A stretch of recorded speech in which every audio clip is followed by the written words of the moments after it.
Hello, Nativity Bible heads.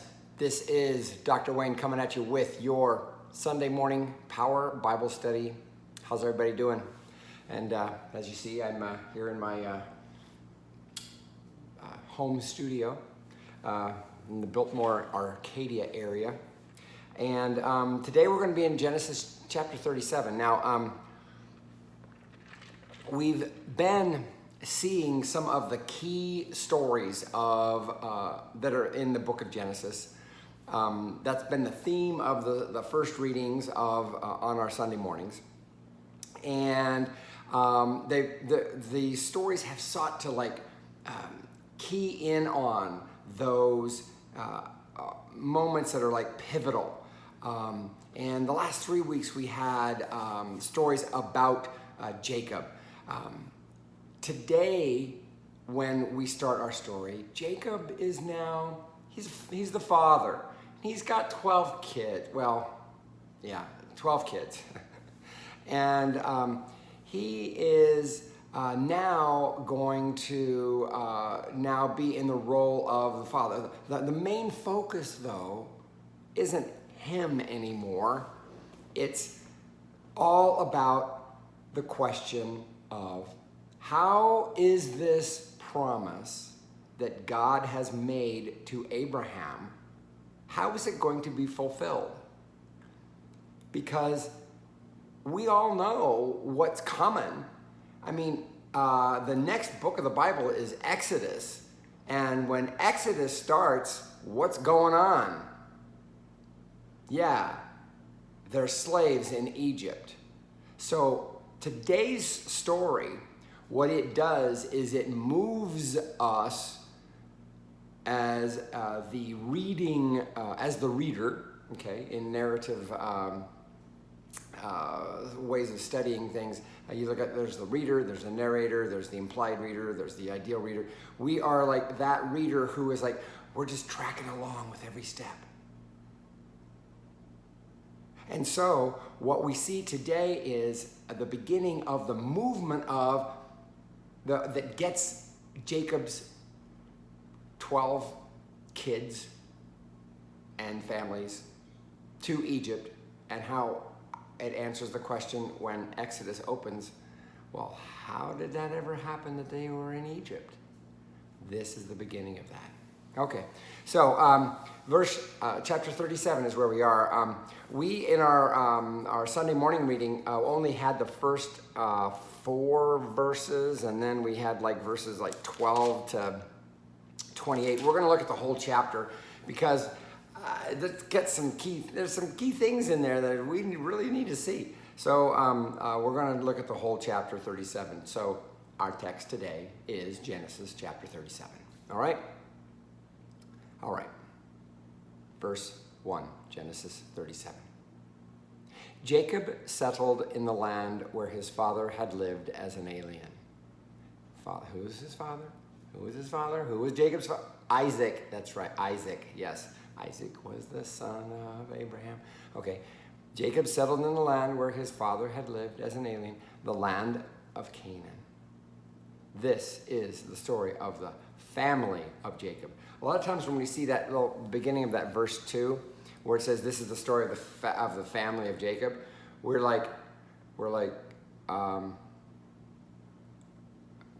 emphasis is on the word Jacob. The emphasis should be on the word family, because we've already had a lot of stories about Jacob. This is the story of the family of Jacob, okay? This is so Jacob is now father. Jacob is no longer that guy who's just trying to, trick his way out of things or into things. Very good. Second half of verse 2, chapter 37. Joseph, being 17 years old, was shepherding the flock with his brothers. He was a helper to the sons of Bilhah and Zilpah, his father's wives. So Bilhah and Zilpah, who were they? Well, remember, Jacob had 2 wives. Remember Leah, who he worked for 7 years for well, he didn't actually work for her. He tried to get Rachel, and then he find out, oh no, that's not done. You gotta take the older one first, and 7 more years to get Rachel. So he had to, and each one of them. So Leah and Rachel both had maid servants, and those women were considered just the same as the wife. So the progeny of them were considered still, they were 100% this man's. So anyway, Joseph's mother was Rachel, right? Rachel was the preferred, the one that Jacob loved, the ones that he preferred. That's the love preferred. Zilpah and Bilhah were those maids of Leah and Joseph. Apparently, it's interesting that it says that he was the helper to them. So who were those sons? Those were what? Gad and Asher and Issachar and Zebulun, and people like not star names. You know what I'm talking about? So it's like he's not hanging out with the elder brothers. Who were the elder brothers? That was like Reuben, Simon, Levi, Judah. Those are the first 4 sons. Those are the oldest 4 sons. He's not hanging out with them. He's hanging out with the maid's kids. The ones that were born by them. So it's like this paints a picture already of Joseph, who is the son. He was a son that came late. He wasn't the last son. The last son was Benjamin. But Joseph almost feels like the last son because Benjamin comes on a lot later. Joseph, again, is going to become like that insignificant brother. We see this theme a lot. The insignificant brother, the lesser brother, the one that's like, whatever. And he's going to be the one that's going like, he's going to rise to the top, right? And he's going to be the one who's going to be the hero, if you will. A very tried and true theme that we get in Scripture, right? Okay. He was a helper to the sons of Bilhah and Zilpah, his father's wives. And Joseph brought a bad report of them to their father. Apparently, young Joseph. When you're the youngest, you are. You ever read that thing called the Birth Order book? Joseph here is that younger one who's like, I'm going to tell on you kind of guy, right? Mm-hmm. Now, Israel, remember, that was the name for Jacob. How did Jacob get that name? He got that name when he wrestled with that man all night, who gave him that name, Israel. What does Israel mean? It means wrestles with God, one who strives with God, right? Okay, good. A bad report. Now, Israel loved Joseph more than any other of his children because he was the son of his old age. Apparently, this tradition doesn't know about Benjamin, who came later. Anyway, because he was the son of his old age, and he made him a long robe with sleeves.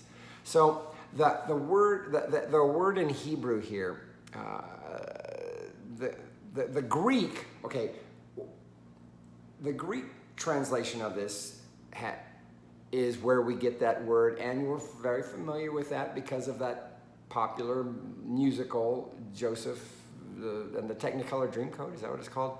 A coat of many colors, okay? That's the Greek rendering of it when it got translated into the Greek. The meaning of the Hebrew text is very uncertain, but what scholars have put together is that it's like, it really means like something regal, and it really means more something like something like with sleeves, because let's face it, when you have something like a robe with sleeves, you've heard of those little blanket things that people can wear. Well, there's the one thing about just throwing a sheet over yourself or a blanket and just covering. And there's nothing with a sleeve. It's like, oh, it's clothing. It's clothing, right? It's kind of a regal thing. It symbolizes Jacob's preference, love for this youngest son, right? Rachel bore him. Rachel only had 2 kids. His preferred wife only had 2, Joseph and Benjamin. And like I say, Benjamin doesn't really play a big role here. Remember, Benjamin, oh, that's a whole other thing. I'm not going to get off on that. But yeah, but Rachel is the preferred wife, the one that Jacob preferred, the loved most, this is the one I really want, was Joseph. Joseph was his preferred son. Okay, once Joseph had a dream. Oh wait, no, we didn't get there. Verse 4. But when his brothers saw that their father loved him more than all his brothers, they hated him and could not speak peaceably to him. So they, even if we didn't pick up on that with the gift of the long robe with sleeves, we did. We pick it up here because the narrator basically says, there's a lot of contempt.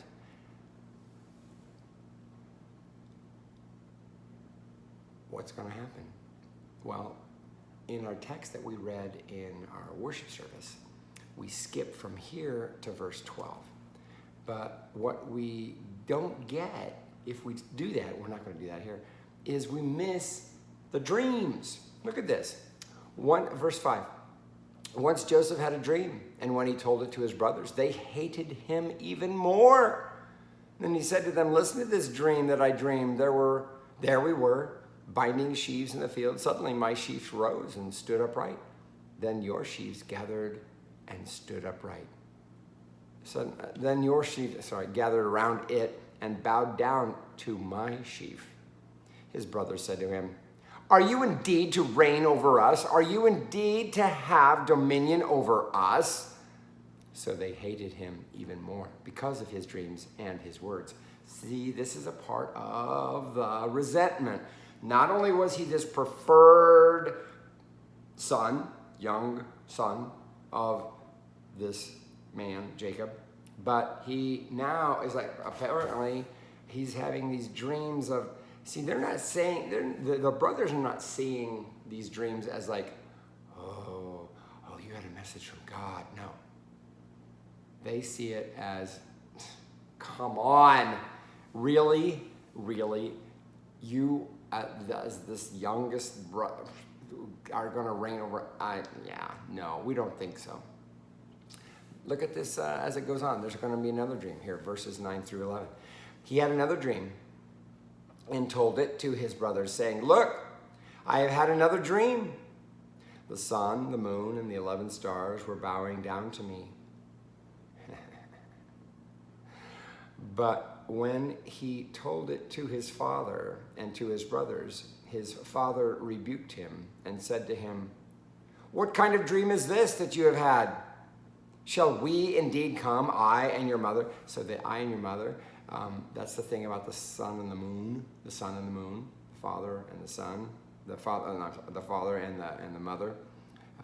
By the way, so that word moon, it's interesting because we see this moon imagery in the book of Revelation also for a woman, and in that sense it's for Mary. But the moon and the woman, the moon, the moon and the womb, the moon and the woman, the moon and the wife, the mother. That's how Jacob knows it. What kind of dream is this? He said to him, what kind of dream is this that you have had? Shall we indeed come, I and your mother and your brothers, 11, and bow to the ground before you? See, 11 brothers. There were 12 kids, yes. Who was that 12th one? It wasn't anybody that you're thinking of because it was a girl. Her name was Dinah. Who gets extra points for knowing Dinah? Anyway, he had 11 sons and one daughter, Dinah. Okay. So his brothers were jealous of him, but his father kept the matter in mind. Do you remember that expression in Luke where Mary has just received this visitation from an angel. And she says that Mary pondered the matter in her heart, something like that. But his father kept the matter in mind. This is another example. I say this a lot, especially when I'm talking from or reading or preaching from the gospel, how our gospel writers use biblical, like Old Testament, Hebrew Bible imagery to portray characters in the New Testament. This is one of those examples. But his father kept the matter in mind. It's as though he knew that there was something more there, like Mary knew there was something more about what was going on. Yeah. Verse 12. Chapter 37, verse 12. So verse 12 here, this is where our reading picked up that Don Kelly read this morning. Now his brothers went to pasture their father's flock near Shechem. So Hebron, Shechem, it's like a little farther north. You got to remember something here. A lot of these stories that have a northern provenance versus a southern provenance with regard to like Judah and what would be eventually become known as Israel, which was just the northern portion above Judah or north of Judah. A lot of these stories are preserved simply because, well, that was that tradition from the northern tradition. You will understand all of this much more when we get into the book of 1 Kings, but not yet. Verse 13, Genesis 37, verse 13. And Israel said to Joseph, "Are not your brothers pasturing the flock at Shechem? Come, I will send you to them." Why is he doing this? I don't know. Because Joseph was already, look back in verse 2. Joseph, being 17, was shepherding the flock with his brother. So it's like, he was always shepherding. I think he's just saying like, wait a second, why aren't you with them? We don't know why he wasn't with them, but his father is saying, go join them. They're pasturing the flock. Go do that. Come, I will send you to them. And he answered, here I am. That's kind of what you say when you're like, oh, at your service, yes. Whatever you say, here I am. Verse 14, Genesis 37, verse 14. So he said to him, go now, see if it is well with your brothers and with the flock, and bring word back to me. So he kind of like using him as a little bit of a messenger. So he sent him from the valley of Hebron. So the valley of Hebron, Valley of Hebron, that represents that area where Abraham lived. And so he's sending him to Shechem. And it's going to become more of a significant city in the northern tradition. So he came to Shechem. That was the last 4 words of verse 14. Verse 15, Genesis 37, verse 15. And a man found him wandering in the fields. The man asked him, what are you seeking? He said, I'm seeking my brothers. He said, tell me, please, where they are pasturing the flock. And the man said, oh, they've gone away, for I heard them say, let us go to Dothan. So Joseph went after his brothers and found them at Dothan. Okay, what's Dothan? Dothan is a city. You don't pasture your flock in a city, right? So Dothan was a city, and it was on a trade route that went north to south, or south to north, basically that connected Egypt with parts north there. Cities on trade routes were very, that's where the fun stuff was, okay? That's where the fun stuff. So when they say, let's go to Dothan, it's not just like, oh, let us go. Let us be away. No, they're like, let's go party, right? They're going to have some fun. They're basically shirking their duties. What have we already learned about who Joseph is to his brothers? What we've learned already is that he was a tattler. Remember that? Back in verse 2, where it says his father, Joseph brought a bad report of them to their father. So he already has a reputation for being a tattletale. And now he finds out, oh, they're supposed to be pasturing the flocks in Shechem, but they're not pasturing the flock. What are they doing? They're off partying in Dothan. That's what's going on. So Joseph went after, verse 18, Genesis 37, verse 18.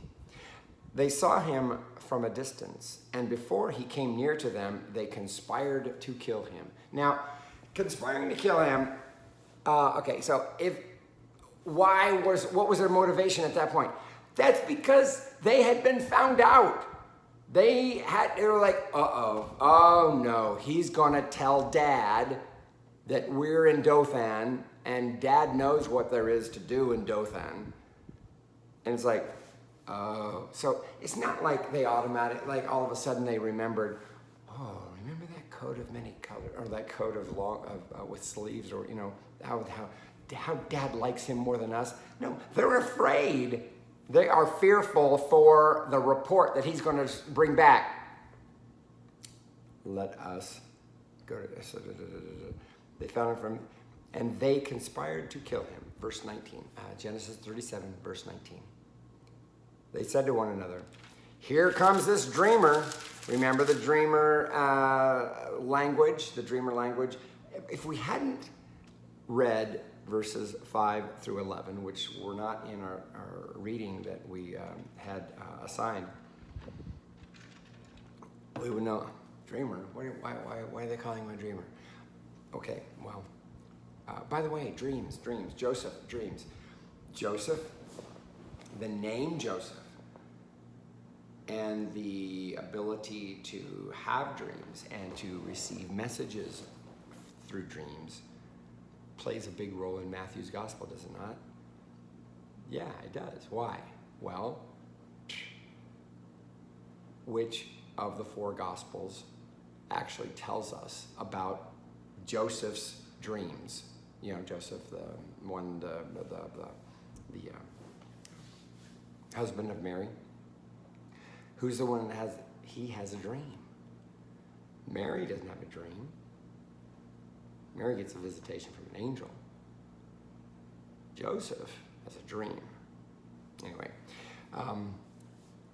it's a good question to ask, though.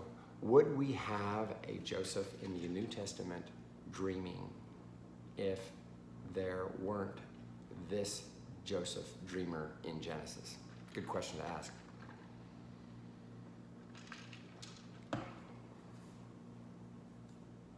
Verse 20, Genesis 37, verse 20. Come now, let us kill him and throw him into one of the pits. Then we shall say, so what are the pits? They would dig holes in the ground, basically, to collect water. And what do you do in a land that doesn't get a lot of water? You dig holes with cisterns to collect water so that you have water when there's no water in the dry season, right? So that's what about the pits. Then we shall say, oh, that a wild animal has devoured him. And we shall see what will become of his dreams then. Yes, what do you think of your dreaming now, Joseph? This is the way they are thinking. So they are conspiring to kill him, make it look as though he got consumed by a wild animal. Apparently, consumed by a wild animal was a very popular obituary back in those days. Cause of death? Consumed by a wild animal. Apparently, it was very believable. Anyway, this was the idea. They would kill him, but they would lie about it. Well, what happens here? Look, verse 21. But when Reuben heard it, he delivered him out of their hands, saying, he delivered him, what does it say? He basically saved Joseph from being killed by them by this idea, saying, let us not take his life. Reuben said to them, who was Reuben, by the way? Reuben was the number one son. Number one son, Reuben. Remember, it was Reuben, Simeon, Levi, Judah, first four sons were all from Leah. Reuben is the eldest son. But when Reuben heard it, he delivered him out of their hands, saying, let us not take his life. Reuben said to them, shed no blood. So I'm in verse 22. Reuben said to them, shed no blood. Throw him into this pit here in the wilderness, but lay no hand on him. So his idea was, oh, let's just throw him in alive. And then the narrator gives us Reuben's idea. Reuben has this thought that he might rescue him out of their hand and restore him to his father. So the idea is that Reuben's idea was like, oh, yeah, no, don't kill him. Just throw him in the pit alive. And he's thinking, and I'll rescue him later. You know, that kind of a thing. Verse 23. So when Joseph came to his brothers, they stripped him of his robe, the long robe with sleeves that he wore. Remember what the robe represented? The robe represented the dream, okay? He was the dreamer. We don't know why he was the preferred son of Jacob, other than the fact that he was a son in his old age. He was the son of his favorite wife. But he's a dreamer. He's a usurper. He's got in mind that he is going to actually be more important than the elders. Reuben was the eldest, remember? So when they talk about him as being the dreamer, they think of him as the usurper, that one who is going to overtake them in their eldership, right? Okay.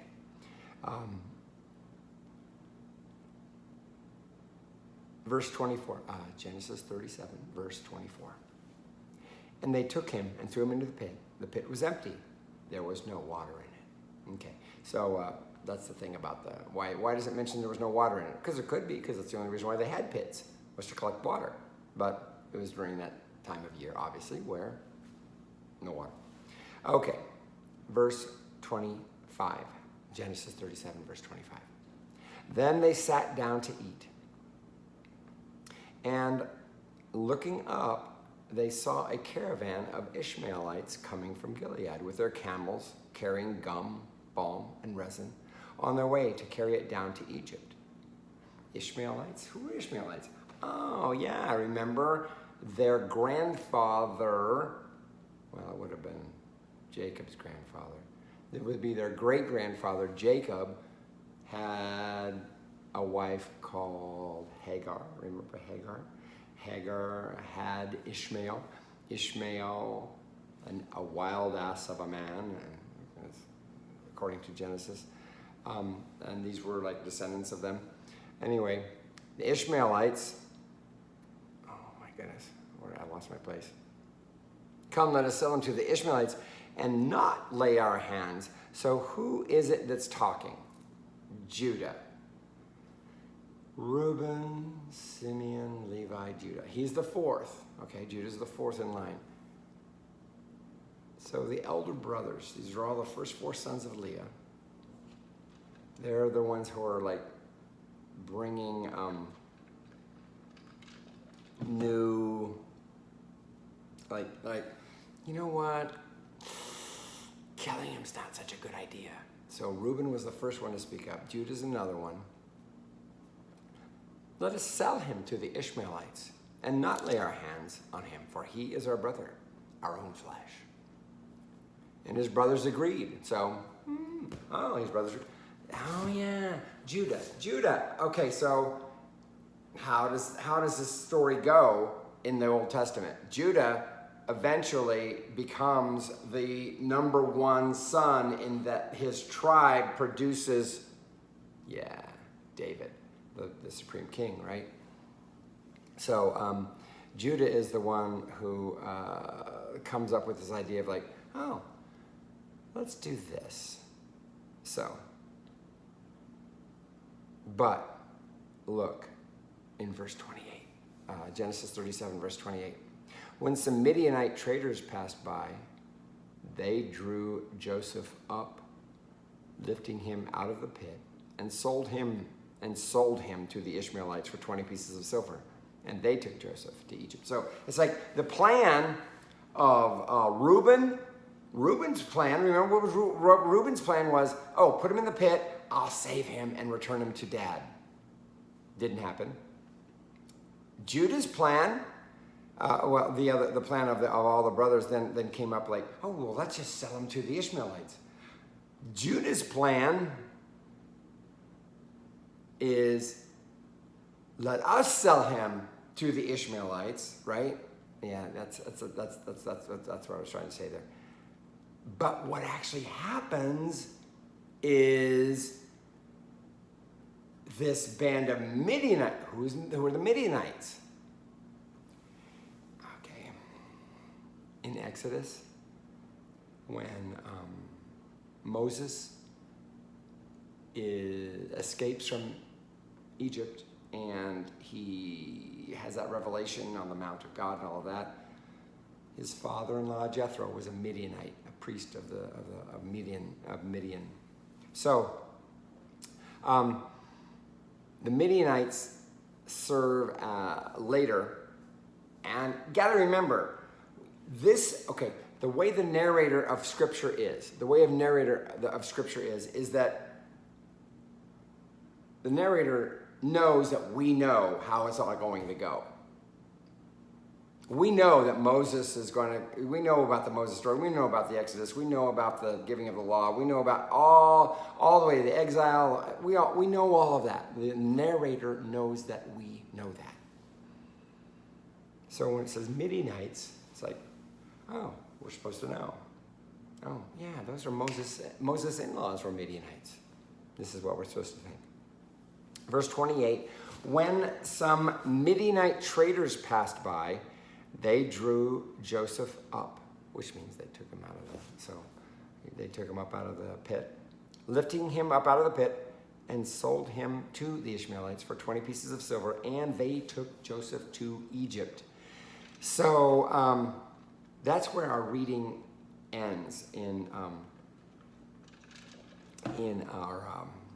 Sunday morning thing. But let us continue here.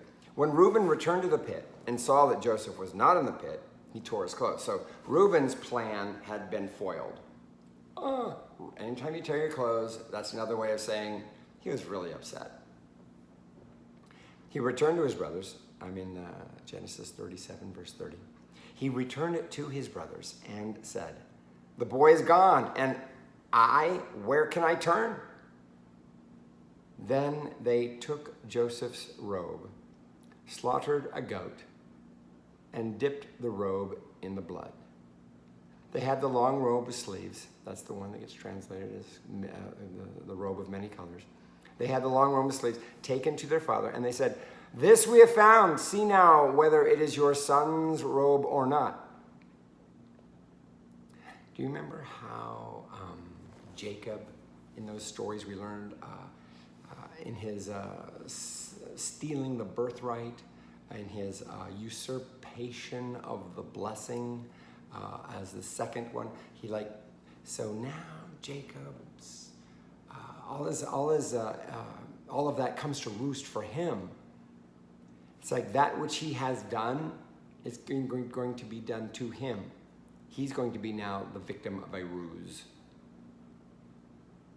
This we have found. See now whether it is your son's robe or not. Verse 33. So Genesis 37, verse 33. We're almost done here, going to the end of the chapter, which is 4 more verses. He recognized it and said, "It is my son's robe. A wild animal has devoured him." Joseph is, without doubt, torn to pieces. So it's like the ruse worked. It totally worked. Jacob bought it. Oh, my son is dead. Then what happened?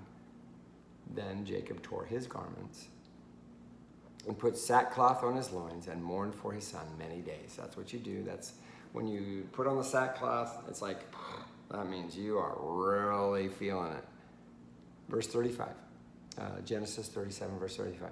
All his sons and all his daughters sought to comfort him, but he refused to be comforted. The thing about comfort, we have other episodes of people not being able to be comforted in their grief in the Old Testament. We're going to see it with David, with Absalom. We see it with the prophet second Isaiah when he is trying to comfort the exiled Israel over, comfort ye my people. So this is a common theme that we see in Scripture about being so distraught that you can't not even be comforted. But he refused to be comforted and said, no. I'm in the middle of verse 35, Genesis 37, verse 35. No, I shall go down to Sheol to my son, mourning. Thus his father bewailed him. What does it say? What does it mean when his father's saying, I will go to Sheol? What was Sheol? It wasn't hell. Sheol was the realm of the dead. Where do you go when you die? In the Old Testament, where you go when you die is Sheol. What is Sheol? Sheol is just the abode of the dead. It's that place that's just underneath the earth. That's the way it was seen. It wasn't hell. It wasn't a fiery pit. It wasn't that kind of thing. It wasn't punishment. It was just like, well, that's where the dead go. And that's what he's saying. Thus, no, I shall go down to Sheol to my son. So like, I will die just like my son died, and I will join him in that place where all the dead people are. Mourning, thus his father bewailed him. Verse 36. Meanwhile, the Midianites had sold him in Egypt to Potiphar, one of the Pharaoh's officials, the captain of the guard. So this little verse at the end tells us that this story about Joseph, it's not over. It's like kind of like that teaser. You know how back in the I can remember growing up. Remember when you would watch a television show, and after the episode was over, they would give you like scenes of the next show. That's what that basically is. It's like, oh, it's kind of like a teaser to get you to come back to tune in again. Anyway, that's what this is about. And it's a little bit weird because we were already told that the Midianites, back in verse 28, had sold him to the Ishmaelites for 20 pieces of silver. And they took Joseph to Egypt. But yet here it says that the Midianites actually sold him in Egypt. So we don't know if they got sold back on the way, or more likely we have conflicting traditions that just get merged. Remember, whenever we are reading Scripture, we are seeing an attempt to put together different traditions. They are never, sometimes they just don't, the seams don't match up so well. Okay, so that's it for our lesson today. But remember, what's going on here is the dream. The dream is in peril. No, I want to say no. The promise is in peril. The promise was the promise. The promise to Abraham that his progeny would occupy this land, and it's like, and the dream then is something that is going to be the thing that sustains that promise. So we get the promise of Abraham and the dreams of Joseph. The dreams actually are those things that sustain the promise. So the whole story in Genesis from chapters 38 to the end of the book are going to be all about how does this dream get fulfilled in order that the promise is fulfilled.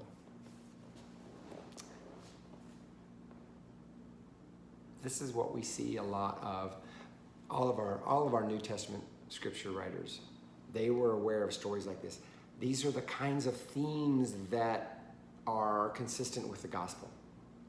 They are consistent with the message of Jesus, which is that those things that we think like, wow, how is that ever going to happen because this happened? Well, and then you have, I don't oh, was it Jesus or Paul that said, with God all things are possible? So that's the kind of thing that we have. These are those themes. So I loved sharing this time with you. Stay tuned next week. I think we're going to get another story from Joseph then. Anyway, until next time, blessings on your day and your week. Bye-bye.